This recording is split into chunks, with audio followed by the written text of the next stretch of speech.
이번 시간에는 71번부터 진행을 하겠습니다. 다음 제시한 법률 중 그 제정연도가 가장 빠른 것은 이건 뭐 습관적으로 해서 여러분들 숙지를 해놔야 암기를 해놔야 될 영역이지요. 사회복지사업법은 1970년에 제정 공포되었습니다. 영유아 보육법은 청소년 기본법과 더불어서 1991년에 제정된 것이고 의료보호법은 1977년에 제정 공포되었던 것이 2001년에 의료급여법으로 이렇게 바뀌게 되는 거죠. 장애인복지법은 1981년에 심신장애자복지법으로 제정되었다가 1989년에 이름만 장애인복지법으로 바뀌게 되는 겁니다. 제정연도는 가장 빠른 것은 1970년에 만들어진 사회복지사업법이 되겠습니다.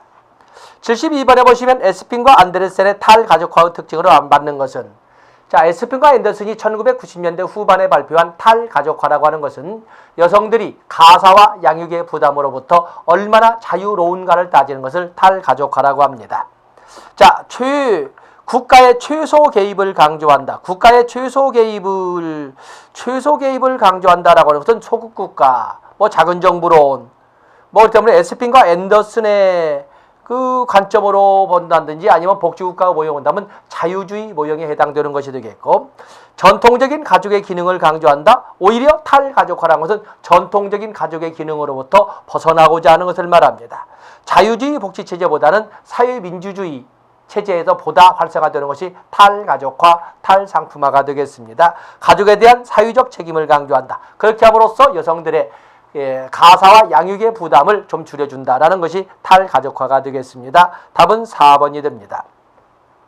정주법에 대한 설명으로 옳은 것은 정주법은 1662년에 결과적으로 거주 이전의 자유가 제한되었던 이런 문제점을 가져왔다는 것이 정주법이 되겠는데, 해당 교구 법적 거주권자에 대해서 구빈을 한다라고 해서 지방적 관행이 전국적 관행으로 이렇게 확대되어서 자리 잡은 법이 정주법이 되겠습니다. 노동이 가능한 빈민을 고용하여 국가적 부의 증대에 기여하고자 한다. 노동이 가능한 빈민을 고용함으로써 그래서 구빈과 더불어서 공공선, 국가의 자산도 증가시키는 이런 것을 꿈을 꿨던 것은 1722년에 나왔던 작업장법이 되겠습니다. 인도주의적 구빈제도로서 강제성보다는 의무성이 강했으나 구빈세의 부담을 가중시키는 부작용을 초래하기도 하였다. 의무적인 법으로서 이렇게 구빈세의 부담을 가중시키는 결과를 가져왔던 것은 바로 1782년에 발표되었던 길버트법, 원내 구조의 법제화를 가져왔던 또는 거택보호의 원칙을 자리 잡게 했던 것이 바로 이 길버트법이 되겠습니다. 농촌 노동력의 도시 유입을 막기 위한 법으로 빈민의 자유로운 거주 선택과 이전을 금지한 법이다. 이게 바로 1662년 정주법이 되겠습니다. 최초의 아동 노동복지법이라는 점에도 의의를 갖는 것은 1833년에 제정된 공장법이 되겠습니다. 74번에 보시면 국민기초생활보장제도에서 최저생계비 산정과 관계되는 욕구. 여기 보면 표현된 규범적, 감지된 비교적 욕구가 나와 있는데 브래드쇼우의 욕구 분류가 나와 있네요. 그 중에 국민기초생활보장제도에서 최저생계비 산정과 관련된 거. 이것은 대한민국 국민이라면 누구에게나 똑같이 적용될 수 있는 그런 하나의 약속으로서의 욕구를 정하는 것은 바로 규범적 욕구가 되겠습니다. 그래서 제도, 정책, 법령의 형태로 가시화되면서 전문가에 의해서 분석되고 정리가 되는 욕구를 규범적 욕구라고 합니다. 답은 2번이 되겠습니다. 75번에 보시면 스피넨랜드법에 대한 설명 중 잘못된 것은 최저 생활 기준에 미달되는 임금 부족분을 보조해 주는 것을 목적으로 하는 임금 보조제도이다. 그렇죠. 스피넨랜드법은 빈민을 대상으로 하는 것이 아니라 극빈 근로자, 가구, 즉 워킹 푸어를 대상으로 합니다.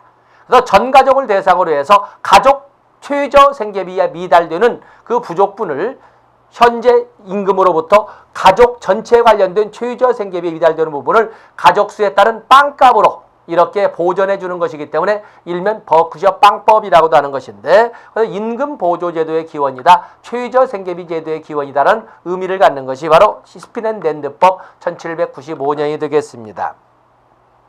전국적 통일, 원내 구제, 열등처우, 원칙을 적용했다. 이렇게 설명하는 원내구제. 말하자면 이건 약간 말을 바꿨습니다만 전국적 통일의 원칙을 적용하면서 다시 작업장 제도로 부활함으로써 원내구제의 원칙, 열등처우의 원칙, 그리고 균일처우의 원칙을 적용했던 것은 1834년에 나왔던 작업장법이 되겠습니다. 오늘날 가족수당이나 초유저 생활보장의 기원을 이룬다. 버크셔 방법이라는 다 스피넨랜드법이 되겠습니다. 76번에 보시면 사회복지의 대상으로 4D, 노인의 사고, 베버리지의 5악에 공통되는 것은, 자, 4D라고 하는 것은 데스티튜션, 빈곤과 디제스, 질병, 드링컨시, 범죄, 디펜던스, 의존성을 이렇게 말을 합니다. 노인의 사고는 빈고, 병고, 무의고, 고독고를 말하는 것이고, 베버리지의 5악 역시 빈곤, 질병, 나태, 불결, 무지 이렇게 5개를 들었습니다. 공통점은 뭐 단답을 알고 있처럼 빈곤과 질병을 대상으로 하고 있습니다.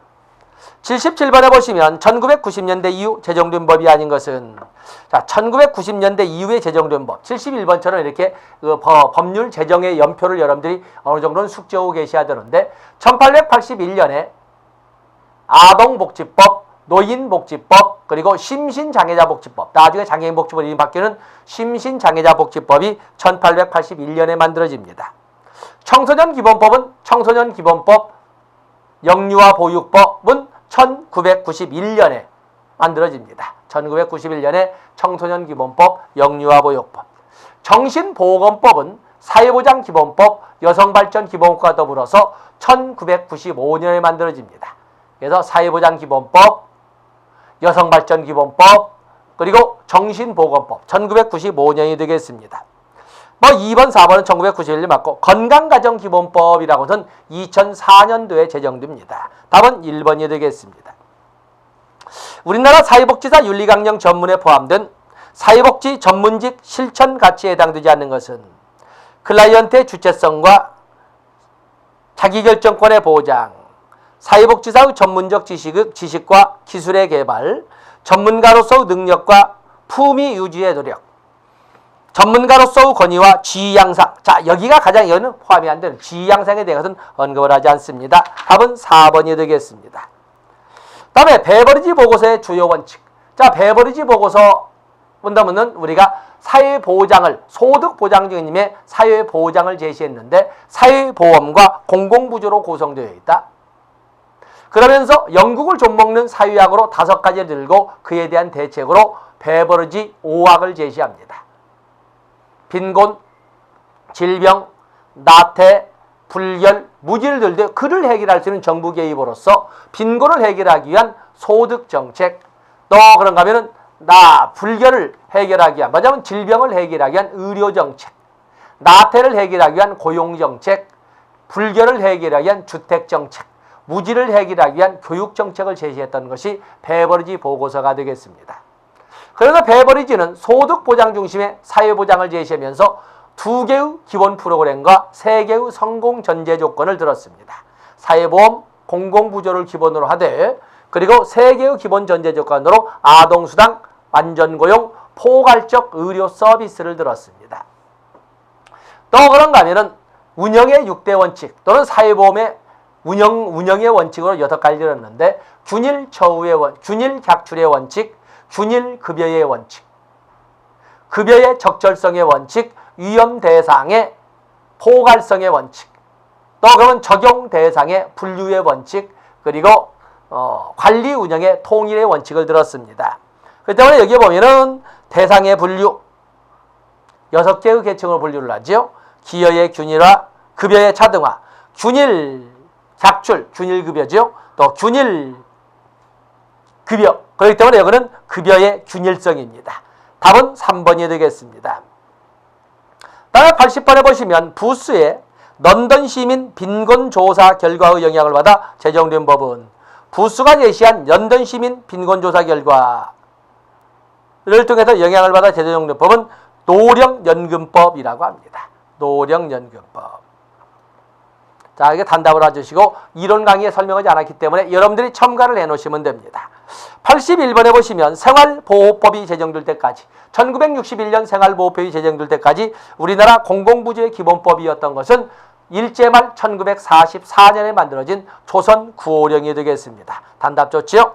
다음에 82번에 보시면 사회복지의 개념 변화로 들린 것은, 자, 사회복지의 개념 변화는 노만희신이 제시한 것이 되겠는데, 특수 서비스에서 특수 서비스에서 보편적 서비스로, 최저 수준에서 최적 수준으로, 개인적 수준에서 사회적 수준으로, 자녀적 모형에서 제도적 모형으로, 또 그러면 시의 개념에서 시민권의 개념으로, 선별주의에서 보편주의로, 이러한 등등의 이런 개념 변화를 설명할 수가 있는데 1번은 바뀐 거죠. 82번은 1번이 답이 되겠습니다. 83번에 보시면 1929년 대공황의 발생으로 대량의 실업자와 빈곤자가 발생하였다. 이에 미국의 연방정부가 실시했던 것으로 실업을 줄이고 적절한 소득 보장을 통하여 공해를 극복하려는데 중요한 영향을 했던 것은, 자, 1929년 세계대 공황을 통해서 더 이상 자유방위민이라는 이름으로 국가가 가만히 있을 수만은 없는 현실에 처해 있어서 국가가 적극 개입을 결정해서 시행했던 것, 미국의 연방정부가 바로 이 세계대 공황으로 인한 엄청난 실업을 해결하고 적절한 소득 보장을 통해서 공황을 극복하고자 노력했던 국가의 적극적인 개입을 뉴딜 정책이라고 합니다. 답은 1번이 되어 있군요. 84번에 보시면 영국의 토인비 홀 및 미국의 헐하우스와 관련이 있는 것은, 영국의 토인비 홀, 미국의 헐하우스. 영국의 토인비 홀이라는 것은 1884년에 만들어진 걸로서 세계 최초의 인보관이라고 설명을 합니다. 그것이 2년 후 미국으로 넘어가서 1886년에 뉴욕 글린기드, 그 다음에 1886년에 뉴욕의 글린길드가 만들어지고 그것이 시카고로 넘어가서 1889년에 헐하우스를 만들게 되는 겁니다. 인보관 운동이 되겠지요. 85번에 보시면 엘더펠트 제도에 대한 설명 중 틀린 것은 정주법의 문제점을 수정 보완하기 위해서 시행된 것이다. 정주법의 문제를 수정 보완한다. 이것은 좀 다른 문제가 있겠지요. 자, 이건 문제가 좀 다르고, 엘버펠트라는 것은 독일의 구빈제도로서 공공의 조세에 의해서 운영된다. 영국의 조선 자선조직협회 설립에 영향을 미치기도 하였다. 빈민구제를 지구조직화하였으며 각 지구에 명예직 구빈위원을 두었다. 뭐 이렇게 된다면 답은 1번이 되겠네요. 1번은 어쨌든 내용이 어쨌든 간에 정주법이라는 것은 영국의 복지사를 말하는 것이고 엘버펠트는 독일의 것을 말하고 있습니다. 공공의 조세에 의해서 운영된다. 이거 별도 다 중요한 것이지요. 또 영국의 자선조직협회 설립에 영향을 미치기도 했다. 자, 이런 것도 잘 봐주셔야 됩니다. 86번에 보시면 조선시대 구빈제도의 특징으로 잘못 설명된 것은, 구빈은 국가의 책임으로 한다. 그렇죠? 국가의 책임으로 구제의 신속성을 중시한다. 구빈행정의 1차적 책임은 바로 지방 수령이 맡습니다. 지금 현재 우리가 국민기초생활보장법상 보장기관은 시도 및 시군구가 보장기관, 시장군수구청장이 보장기관이 되는 것처럼 조선시대에도 구빈행정의 신속한 개입을 위해 또 구빈개빙의 공공부문의 주체성을 확인을 하기 위해서 바로 옆에서 도와줄 수 있는 공기관, 지방수령을 구빈의 주체로 삼고 있습니다. 답은 3번이겠군요. 중앙정부는 지방의 구호행정을 지도합니다. 좋습니다. 87번에 보시면 에스핀과 앤더슨이 제시한 복지국가 모형과 관련하여 탈상품화 정도가 가장 낮은 것은, 탈상품화 정도. 탈상품화라고 하는 것은 복지라고 하는 재화나 서비스가 시장을 거치지 아니하고도 공급되거나 거래될 수 있는 정도를 바로 탈상품화라고 하는데, 탈상품화하고 수준이 높으면 높을수록 복지 수준은 높다고 합니다. 그래서 이 에스핀과 앤더슨은 자유주의, 조합주의, 사회민주주의로 하되 탈상품화 정도가 가장 높은 것은 사회민주주의가 되겠습니다. 사회민주주의. 자, 여기서 보면 복지국가 모형과 관련 탈상품화가 가장 낮은 국가는, 그것은 자유주의 성향이, 개인주의 성향이 가장 강한 미국이 되겠습니다. 88번에 보시면 고려시대 사회복지에 대한 설명으로 옳지 않은 것은, 상설구빈기관으로 흑창, 의창, 제위보가 있다. 그렇죠? 흑창, 의창, 상평창, 제2보호, 유비창, 교제창, 재민창 이런 것은 만들어진 것이 시대적으로는 나눠져 있지만은 이것은 상설 구빈기관이 되겠습니다. 그에 비해서 고려나 조선이나 간에 임시기관은 무조건 도감이라고 하는 용어가 붙는다고 그랬습니다. 고가 조절을 통하여 빈민의 경제 생활 안정을 도모했다. 재면법 제정을 통해 이재민 부담을 감면했고 특별히 사군과 행여 보호에 주력하였다. 좋습니다. 유교 문화를 기초로 하는 각종 구빈 보호 사업이 있다. 유교 문화를 기초로 한 고려시대에는 숭불국가로서 소위 불교, 종교 이런 의미가 있습니다만 유교 문화를 기초로 하는 것은 조선시대에 와서나 가능합니다. 답은 4번이 되겠습니다. 다음에 89번에 보시면 우리나라 공공부조 행정에 전문 인력을 투입하기 시작한 것은 공공부조 행정의 전문 인력 1987년에 처음으로 사회복지 전문요원이라는 이름으로 열악한 지대에 별정직 공무원으로 파견된 것을 시작점으로 합니다. 1980년 제5공화국 말이 되겠습니다. 제5공화국은 전두환 정권으로 81년, 82년, 83년, 84년, 85년, 86년, 87년까지를 대통령 임기 기간으로 합니다. 그렇기 때문에 미바점 이것은 제5공화국 시절이 되겠습니다. 90번에 보시면 국민의 생존권적 기본권을 최초로 헌법에 규정한 나라는 그래서 국민의 생존권적 기본권을 최초로 헌법에 규정한 것은 1919년 바이마르 공화국 헌법이 되겠습니다. 그 때문에 답은 2번 독일이 되겠습니다. 91번에 보시면 복지국가 위기론의 배경과 거리가 먼 것은 자, 거기 보면 복지국가 위기론 거리가 먼 것을 이렇게 보면은 경제적 측면에서는 경기 침체, 실업 증대, 공공지출의 증대, 탈세의 증대 등이 그 주요 원인이다. 그렇죠? 적자 재정 정책을 이끌어가기에는 너무 과도했다. 정치적 측면에서는 관료 행정기구의 비효율성 및 통제 강화, 정부 활동에 대한 신뢰성의 저하, 국수적인 국제관계 등이 그 주역이었다. 자, 좋습니다. 특히 관료제의 이 경직성으로 인한 비효율성. 그렇죠. 다음에 4번에 보시면 복지국가 위기론을 주장하는 이데올로기는 신좌파. 복지국가 위기론을 주장한 이야기는 그 해결책을 통해서 국가 개입을 처리하는 출구 전략을 사용하게 되죠. 바로 이런 것은 국가 개입의 거부를 이끌어가는 것은 즉 작은 정부, 국가 개입의 원칙적 배제를 이끌어가는 것은 신우파의 입장이 되겠습니다. 복지국가 위기란 복지국가 체제를 의문시하거나 붕괴시킬 수 있는 사태, 징후, 가정현상들을 말한다. 답은 신좌파가 아니라 신우파의 견해와 일치한다고 봐야 되겠습니다.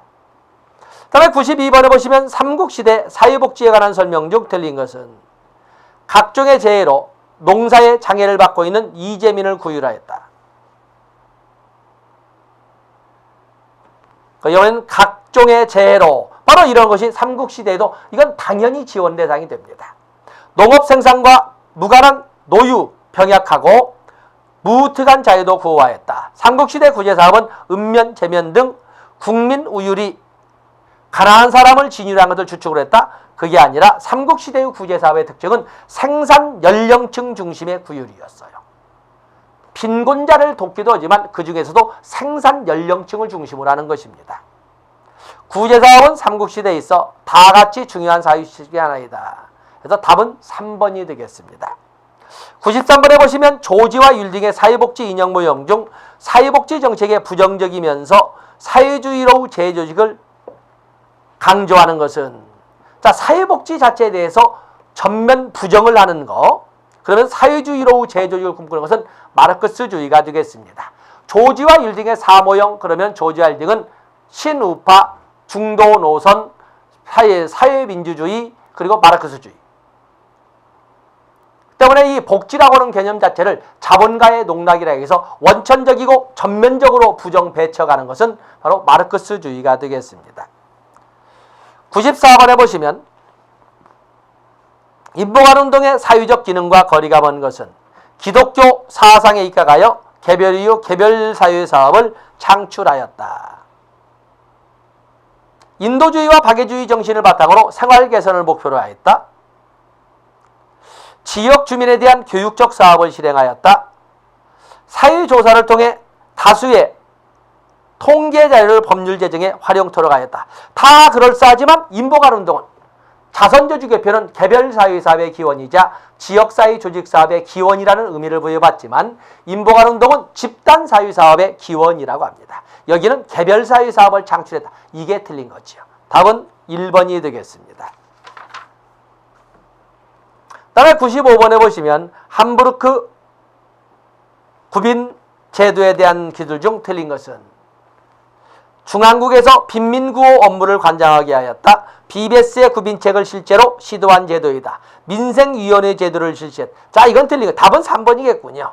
빈민을 위한 직업학교를 설치하였다. 그래서 독일은 이론 강의에 설명하지만 여러분들이 꼭 가지고 있어야 됩니다. 다음에 96번에 보시면 최근에 제정 개정된 사회복지 관련 법 중 그 시행 시기가 가장 빠른 것은, 자, 시행 시기가 가장 빠른 것입니다. 자, 기초 노령연금은 2007년도에 제정이 되고 2008년도에 시행됐던 것을 2014년도에 폐지하고 기초연금법으로 바꾸게 된 겁니다. 어떤 시행 시기가 가장 빠른 것은 기초노령연금법은 어쨌든 2008년이 되겠고, 다음에 노인장기요양보험법은 2007년도에 제정된 것은 기초노령연금법과 같지만 기초노령연금법은 2008년도 1월 1일부터, 노인장기요양보험은 2008년도 7월 1일부터 시행을 했습니다. 한부모가족지원법은 2007년도에 제정이 되어서 2008년도 1월 17일에 시행이 됐습니다. 장애인 차별금지 및 권리구제에 관한 법률, 자, 여기에 있는 법률은 모두 2007년도에 제정된 법률이 되겠는데, 자, 이것은 4월 달에 시행이 됩니다. 때문에 이 4월까지 보는 것은 그 소위 집안에 있는 또는 사업 구조에 있는 조직에 있는 모든 것을 다 살펴보게 되는 것인데, 이 법률도 마찬가지입니다. 그렇기 때문에 여기에 보면은 사회복지 관련 법률 그 시행 시기 보면은 제정부터 시대 상황까지 다 살펴봐야 되겠습니다만은, 여기에서 벗어는 기초노령연금법, 지금은 기초연금법으로 바뀌었습니다만은 2007년도에 제정되어서 시행은 2008년도 1월 1일부터 시행되다가 2014년도에 폐지된 법률. 답은 1번이 되겠고, 만약에 기초연금법으로 노령을 이제 삭제해버리고 기초연금법으로 온다면 한부모가족지원법이 그래도 가장 먼저 시행되었다고 볼 수가 있습니다. 97번에 보시면 프리드랜더가 제시한 사회복지의 기본원리. 프리드랜더가 제시한 사회복지의 원리에는 사회복지의 원리, 인간 존중의 원리, 또 그런가 하면은 개인 존중의 원리라고도 하죠. 자기 결정의 원리, 기회 균등의 원리, 상부상조의 원리. 단답이기 때문에 판서하지 않고 쓰고 있는 겁니다. 그렇기 때문에 우리가 여기 나오는 프리드랜더가 제시한 사회복지의 기본 원리 또는 프리드랜더가 제시한 사회사업의 기본 원리, 똑같은 문제입니다. 나중에 사람 이름 나오지 않고 사회사업의 기본 원리, 그러면 인격 존중의 원리 또는 인권 존중의 원리, 개인 존중의 원리. 두 번째로서는 자기 결정의 원리, 자율성 존중의 원리죠. 세 번째로서는 바로 기회 균등의 원리, 평등의 원리. 네 번째로서는 상부상조의 원리를 들어볼 수가 있습니다. 답은 3번이 되겠어요. 98번에 보시면 헌법 제34조에 규정된 내용은 헌법 제34조 6개항으로 되어 있죠. 제1항은 모든 국민은 인간다운 생활을 할 권리를 가진다. 2항은 국가는 사회보장, 사회복지 증진에 노력할 의무를 진다. 3항은 국가는 여자의 권익 보호와 권리 증진에 노력할 의무를 진다. 그래서 여성 복지의 근거 규정이 나와 있고, 또 국가는 청소년 및 노인복지에 대한 청소년 복지, 노인 복지의 근거 규정을 두고 있고, 5항에서는 신체 장애자 및 생활이 어려운 국민을 위한 이런 보호 규정에서 장애인 복지와 공공부조의 근거 규정이라고 이렇게 페이지를 정리를 했습니다. 6항에 보면 국가의 재해방 의무가 규정되어 있습니다. 때문에 모든 국민은 보건에 관하여 국가의 보호를 받는다. 모든 국민은 인간다운 생활을, 답은 3번이군요. 답은 3번입니다.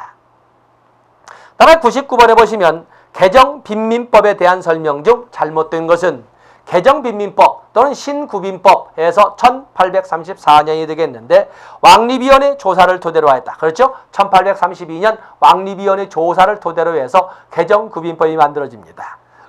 작업장의 원칙, 전국적 균일 처우의 원칙, 최하위 자격의 원칙. 최하위 자격의 원칙은 열등 처우의 원칙의 또 다른 표현이라고 보시면 되겠습니다. 원칙적으로 원내구제와 원외구제를 모두 있다? 아니죠. 인도주의적 차원에서 이끌어갔던 일부 원외구제를 다시 전면 원내구제로 바꿔놓은 것이 바로 개정구빈법, 신빈민법이 되겠습니다. 답은 3번이 되겠네요. 그래서 개정빈민법, 개정구빈법, 신구빈법은 1834년에 나오면서 다시 어게인, 억압 속의 구제로 복귀를 내세웠던 것. 억압 속의 구제로 복귀를 내세우면서 인도주의적 차원으로 시행되었던 스피넨랜드법 이래 시행된 또 전국화된 임금 보조 제도를 폐지해버린 것이 바로 여기 나오는 빈민구제법에 여기 나오는 그 내용이 되겠습니다. 그래서 개정빈민법에서는 억압 속의 구제로 복귀가 핵심으로서 인도주의적 차원에 있어서의 임금보조제도가 전면 철폐가 됩니다. 100번에 보시면 반집합주의자들이 강조한 바뀌어진 이름으로서는 신우파가 되겠죠. 신우파가 강조한 사회적 가치가 아닌 것은 반집합주의 신우파가 강조하는 것은 고전적 자유주의의 기치와 똑같이 자유 그리고 불평등을 기본 전제로 합니다. 개인, 자유, 성장, 효율, 시장, 경쟁을 기본 원칙으로 합니다. 답은 4번이 되겠어요. 101번에 보시면 퍼니스와 틸튼 그리고 에스핀과 앤더슨이 각각 제시한 복지국가 유형 중 가장 비싼 것으로 만드는 것은 퍼니스와 틸튼은 적극적 국가, 사회복지국가, 사회보장국가로 에스핀과 앤더슨은 탈상품화, 사회계층을 가지고 자유주의, 조합주의, 삼인주의로 설명을 했던 거였어요. 그 중에 가장 비슷한 것은 사회복지국가. 사회복지국가라고 하는 것은 모든 국민의 최저 수준의 생활을 보장하는 기본 원칙을 한 것이 바로 것이 되겠는데 사회복지국가는 사회민주주의 국가와 만약 우리가 알고 있는 일반적인 복지국가의 유형을 북유럽형 또는 스웨덴형이라고 하는 바로 사회복지국가라고 합니다. 다음에 적극국가 또는 적극적 국가는 우리가 설명을 하지만 우리가 알고 있는 적극국가가 아니라 퍼니스와 틸슨이 제시한 적극국가나 적극적 국가라고 하는 것은 이것은 초기 복지국가 진입 단계 초기로서 경기 불황 속에서 어떻게 기업을 살릴 수 있느냐에 초점을 두었던 초기에 이 마련 것이 되겠습니다. 적극국가는 오늘날로 본다면 자유주의, 에스핀과 앤더슨 본다면 자유주의 복지국가에 해당되는 것이 됩니다. 미국형이라고 합니다. 그래서 이거 조심해야 됩니다. 다음에 사회복지국가는 가장 복지 수준이 높다고 하는 사회민주주의. 여기는 맞는군요. 적극국가는 자유주의, 사회보장국가는 조합주의 이렇게 돼야 되겠군요. 답은 3번이 되겠습니다. 사회발전에 따라 사회 환경적 요인으로 발생하는 노령, 실업, 산업, 재해 등의 문제를 비복지 현상으로 본 것은 이거는 그냥 단답으로 사회발전에 따라 사회 환경적 요인으로 발생하는 노령, 실업, 산업, 재해 등의 문제를 비복지 현상으로 본 사람은 티트머스라는 거 그냥 단답으로 여러분들이 가져가시면 되겠고 이론 강의 더지 않을 테니까 체크 하나 해놓으십시오. 다음에 103번에 보시면 삼국시대 공통된 구제제도로서 불학별로 곡창을 설치하여 병농 공용으로 사용했던 것은 바로 창제라고 삼국공용회 우리 역사상 가장 오래된 구빈 시스템을 창제라고 합니다. 다음에 104번에 보시면 사분법의 사회복지 모형을 제시한 사람은 탈상품화와 사회계층 분류를 기준으로 해서 나눴던 바로 에스핀과 앤더슨 조지와 율딩이 되겠습니다. 그래서 조지와 율딩은 반집합주의, 소극적 집합주의, 페비안 사회주의, 마르크스주의로 나누고 이것을 1994년에 소위 시대적 변화를 반영해서 반집합주의를 신우파, 소극적 집합주의를 중도 노선, 페비안 사회주의는 사회민주주의, 그리고 마르크스주의는 그대로 마르크스주의로 하되 새로운 이념으로 환경과 복지, 여성과 복지의 개념으로 녹색주의와 페미니즘을 들어서 6분법으로 제시한 겁니다. 여기는 어쨌든 4분법으로 했던 것은 조지와 율딩이 되겠어요. 조지와 율딩.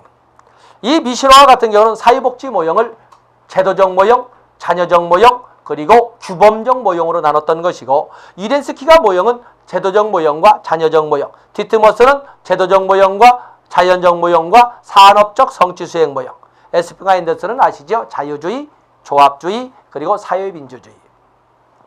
105번에 보시면 촌락을 단위로 하여 무능력자나 과부의 농사를 대신 지어주는 것은 마을에 만약에 중환자가 있거나 어떤 장애가 있거나 과부 또는 초상을 치른 집이 있다면 그 사람들의 농사를 마을 사람들이 공동으로 대신 지어주는 것을 공굴 또는 공굴이라고 합니다. 공굴 또는 공굴이라고 한다.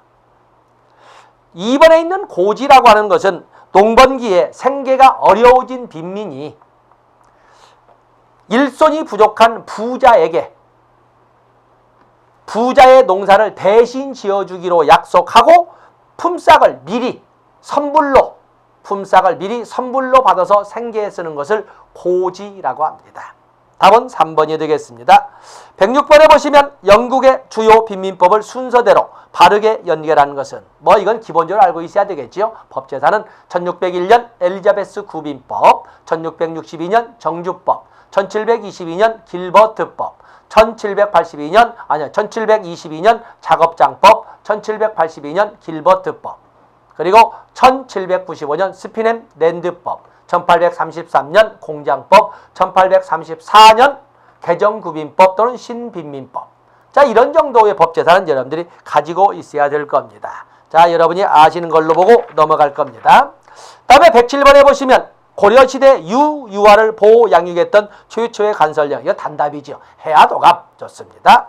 108번에 보시면 사회복지 측면에서 엘리자베스 빈민법이 갖는 의의로 가장 중요한 것은 엘리자베스 빈민법은 우리 역사상, 인류 역사상 최초의 현대적 의미의 공공부조이다 라고 해서 국가의 책임을 최초로 규정했다는 것이 가장 큰 가장이란 단어에 포함이 되는 것이 되겠습니다. 답은 1번이 되겠네요. 사회복지 역사에서 거택보호를 처음으로 인정한 법은 거택보호, 원내구제의 원칙을 처음으로 언급한 것은 바로 1782년에 만들어진 길버트법이 되겠습니다. 그러나 물론 관계성은 아니고 의무성이지만 110번에 보시면 영국의 빈민법과 관계 깊은 사회복지의 동기는 반사회적 동기라고 말씀을 드렸습니다. 그전에는 종교적 동기에 의한 자선사업의 단계였는데 이제는 엘리자베스 구빈법부터는 반사회적 동기를 고려한 또는 반사회적 동기를 배제한 복지사업의 단계로 이렇게 넘어가게 되는 겁니다. 답은 4번이 되겠습니다. 자, 이 시간은 여기까지 하고 다음 시간에 111번부터 진행하도록 하겠습니다. 고맙습니다.